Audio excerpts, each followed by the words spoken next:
What's up, everyone? Welcome back to Zane Skates. Really appreciate anyone who likes or subscribes to these videos.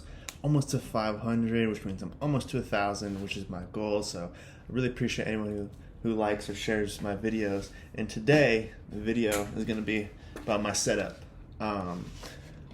And what's going to be really insightful about this is since I've been skating for 22 years, I'm going to talk a little bit about how my setups used to be and how they are now, and hopefully give you a little confidence to, or maybe if you're one of those people that doesn't know what board to pick or they feel like they need it changed, to let you know kind of things that have changed for me over the years. So yeah, rest in peace, Jared's Board Shop. Let's get right into it.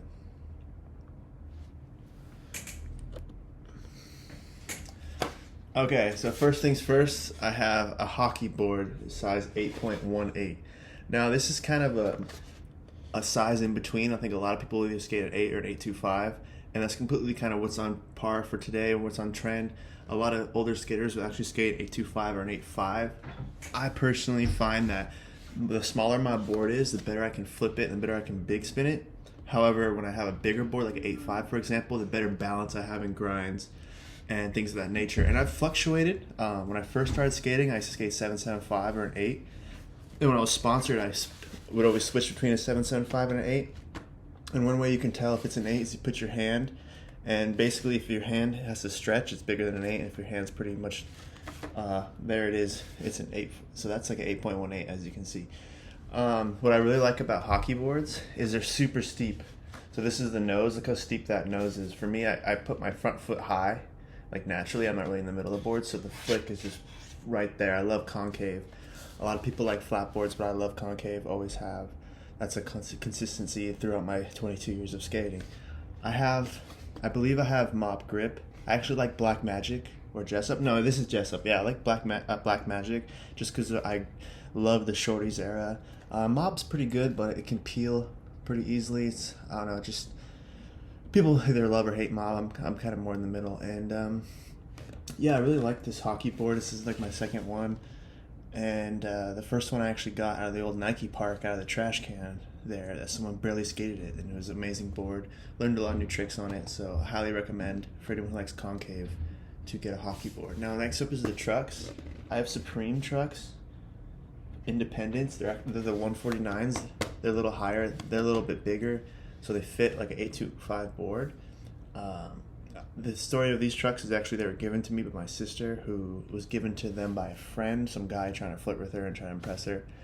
And yeah, my sister skates, and they were way too heavy for her. They're not hollows, and I really like them.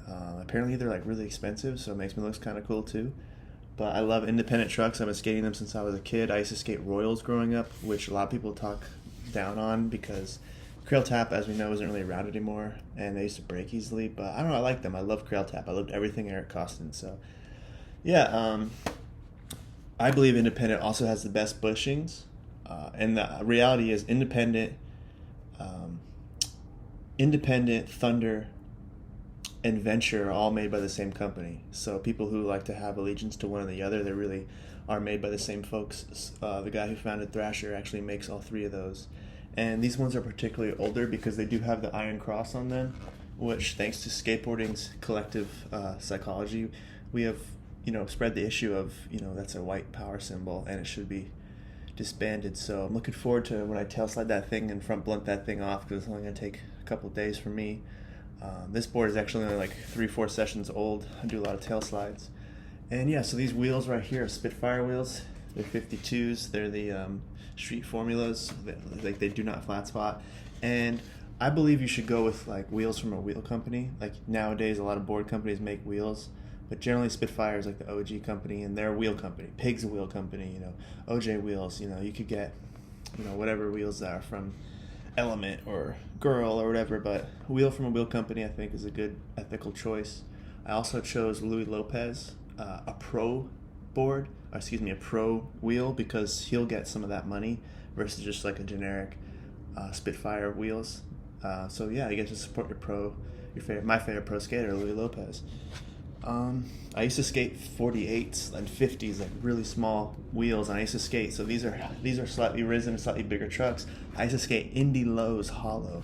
So I used to skate a smaller board, smaller wheels, and smaller trucks. I was really low to the ground, and this helped me really pop up quick.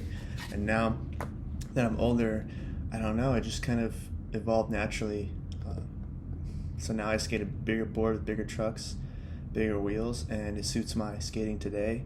And it allows me some more flexibility, like in terms of skating a bowl or skating street. And overall, really like the setup. These bearings, I broke the rule. I think I got independent bearings. No, I got Spitfire bearings. I used to always get Bones Reds, like $20, $22, but for me, I just had bad luck with bearings. They like always break. Like these ones are brand new, and the shield has already broken off. Like, so I just get like the $15, $20 bearings, and skate them for as long as I can, and get another pair of 15. I also skate a skate park that's really dusty, so it's kind of innocuous to always buy really expensive bearings. I will say though, like if you ever get your hands on a pair of those Bone Swiss, like $80, they will last you over a year. They are really worth the money if you can afford it. I just think it's kind of crazy to spend that much money on anything in skateboarding. But yeah, I really love my setup. Hope you guys enjoyed this video. This skateboard is a manifestation of me neglecting my skateboard because my skateboard was stolen, and I had a really bad poor complete at the time, and the universe forced me to spend money and get a new complete, and I really love it. And yeah, hope you enjoyed this video. Please like and subscribe and share this video if you so happen to enjoy it. Thanks guys. Sorry about the mustache.